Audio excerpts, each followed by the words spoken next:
కానీ చంద్రబాబు నాయుడు గారికి పవన్ అన్నకి నేను ఒకటే హామీ ఇస్తున్నా, ఏ బాధ్యత అయితే నా పైన పెట్టారో, ఏ ఆస్తి అయితే నాకు మళ్లీ మంగళగిరి అభ్యర్థిగా నాకు టికెట్ ప్రకటించారో తప్పనిసరిగా ఏ మెజార్టీ అయితే నేను ఓడిపోయానో దాని పక్కన ఒక 0 పెట్టి 53,000 మెజార్టీతో గెలిచి ఈ సీటుని మీకు అప్పగించే బాధ్యత మేము తీసుకుంటాం.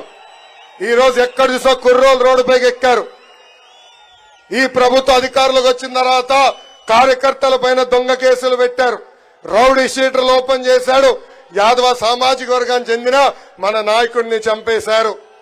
అంతేకాదు ఇప్పుడు మళ్లీ ఎమ్మెల్యే కరకట్ట కమలాసన్ ఉన్నాడు సార్, మాకు మళ్లీ వచ్చాడు నటనకి, మాకు మాయ చేసాక మళ్లీ ప్రజల్ని మాయ చేసాక వచ్చాడు. మాకు 2 నెలల తర్వాత మాకు వదిలిపెట్టండి సార్, వాళ్ళని మేము వదిలిపెట్టము, వడ్డీతో సహా చెల్లించాల్సిన బాధ్యత